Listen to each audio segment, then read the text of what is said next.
할렐루야. 하나님의 종 사도 바울은 간절한 기대와 소망이 있었습니다. 그는 이 간절한 기대와 소망을 바라보고 평생을 달려갔습니다. 그의 간절한 기대와 소원은 무엇입니까? 한마디로 그리스도만 존귀케 하는 삶입니다. 사도 바울의 간절한 기대와 소망은 우리들의 것이 되어야 할 것입니다. 먼저 성도의 간절한 기대와 소망은 아무 일이든지 부끄럽지 않은 생활입니다. 오늘 본문 빌립보 1장 20절입니다. 나의 간절한 기대와 소망을 따라 아무 일이든지 부끄럽지 아니하고 오직 전과 같이 이제도 온전히 담대하여 살든지 죽든지 내 몸에서 그리스도가 존귀되게 하려 하나니. 사도 바울은 아무 일에도 부끄럽지 않고 그리스도만 존귀되기를 기대하고 소원했습니다. 부끄럽지 않은 생활은 무엇입니까? 1장 20절에 아무 일이든지 부끄럽지 아니하고, 이 말은 사도 바울이 복음을 전하다가 로마 감옥에 갇혀 재판을 기다리고 있는데 그 재판의 결과가 어떠하든지 간에 자기는 부끄럽지 않다는 말입니다.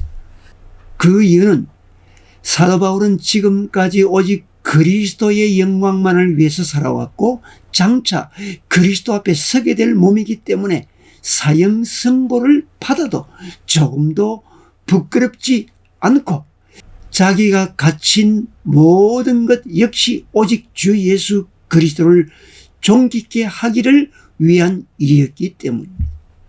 아무 일이든지 부끄럽지 않는 생활은 죄 없는 생활입니다. 부끄럽지 아니하다는 말은 낙심하지 아니하고라는 의미도 있습니다. 우리가 죄를 지으면 부끄럽게 되고 낙심하게 되고 상심하게 됩니다. 사도 바울은 부끄럽지 않는 삶을 살기를 소원했으며 그리고 그렇게 살았습니다. 그것이 그리스도를 존귀케 하는 것임을 알았기 때문입니다. 우리는 연약하여 쉽게 넘어지기도 하지만 그리스도만 존귀케 하려는 마음과 믿음을 가지고 항상 주님을 바라보고 성령 안에서 사는 삶을 살아 그리스도만 높이고 아무 일에도 부끄럽지 않은 생활을 소원하는 성도가 되기를 바랍니다. 사명을 완수할 때 부끄럽지 않는 생활을 할 수가 있습니다. 사도 바울은 자기에게 주어진 사명을 위해 매를 맞기도 하고 굶주리기도 했으며 감옥에 갇히기도 하면서도 그는 최선을 다하여 충성을 다함으로 주님을 존귀케 하는 부끄럽지 않은 삶을 살았습니다. 주께서 주신 사명에 열심을 다하지 못하면 하나님 앞에서도 부끄럽고 교회 앞에서도 부끄럽게 됩니다. 우리도 사도 바울처럼 그리스도를 존귀케 하는 삶을 살기 위해서 주께서 주신 사명에 최선을 다하여 부끄럽지 않은 삶을 살아가는 성도가 되기를 바랍니다. 성도의 간절한 기대와 소망은 변함없이 담대한 신앙생활을 하는 것입니다. 빌립보 1장 20절 나의 간절한 기대와 소망을 따라 아무 일이든지 부끄럽지 아니하고 오직 전과 같이 이제도 온전히 담대하여 살든지 죽든지 내 몸에서 그리스도가 존귀되게 하려 하나니.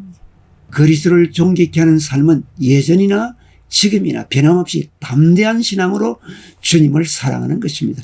환경이 바뀌고 시대가 변해도 사도 바울처럼 어제나 오늘이 변함없이 주님을 사랑하고 섬겨야 합니다. 에베소 교회도 처음엔 열심히 하고 주를 사랑했지만 나중에 처음 사랑이 식어졌다고 책망을 받았습니다. 사울 왕도 처음에는 겸손하게 잘 출발했으나 나중에 교만하여 패망하고 말았습니다. 가룟 유다도 처음에는 주님을 잘 따르고 충성했으나 나중에는 예수님을 배반하고 실패하고 말았습니다. 데마도 처음엔 열심히 주를 섬겼으나 나중에는 세상으로 돌아가 버린 실패자가 되고 말았습니다. 우리의 신앙생활은 시작과 마지막이 변함없을 때 그리스도를 존귀케 할 수 있습니다. 그리고 우리는 예수님을 존귀케 하기 위해 담대한 신앙이 있어야 합니다. 그러면 우리가 변함없이 담대하게 주님을 높이는 신앙생활을 하려면 어떻게 해야 합니까? 견고하게 그리스도를 붙잡아야 합니다. 히브리서 3장 14절 우리가 시작할 때에 확실한 것을 끝까지 견고히 잡으면 그리스도와 함께 참여한 자가 되리라. 처음부터 확실하게 그리스도만을 붙잡아야 합니다. 사도 바울은 감옥에 갇혀 있으면서도 여호수아와 갈렙 두 사람은 하나님을 대적하는 무리 앞에서도 담대하게 하나님을 믿고 의지하고 변함없이 외치고 신앙을 지키고 순종함으로 주님을 높이는 삶을 살았습니다. 단단한 각오와 결심을 가져야 합니다.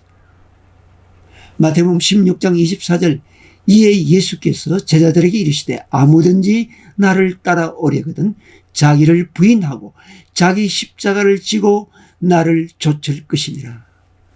사도 바울은 수많은 어려움 속에서도 자신의 십자가를 지고 오직 그리스도만을 높이기 위해서 순교를 각오하는 단단한 각오와 결심으로 복음을 위해서 헌신했습니다. 우리도 단단한 각오와 결심으로 변함없이 주님을 섬기고 존귀케 하는 삶을 살아야 할 것입니다. 그러나 우리 자신의 힘으로는 될 수 없습니다. 오직 하나님의 은혜가 있어야 합니다. 고린도전서 15장 10절 그러나 나의 나된 것은 하나님의 은혜로 된 것이니 우리는 결심을 했지만 또 넘어질 수밖에 없는 존재이므로 하나님의 은혜를 입어야 그리스도를 높이는 삶을 살 수가 있습니다. 우리는 그리스도를 존귀케 하는 간절한 기대와 소망을 가지고 아무 일이든지 부끄럽지 않는 생활, 변함없는 신앙생활을 해야 하며 담대하게 신앙생활을 함으로 그리스도를 존귀케 하는 삶을 살아가는 성도가 되어야 합니다. 아멘.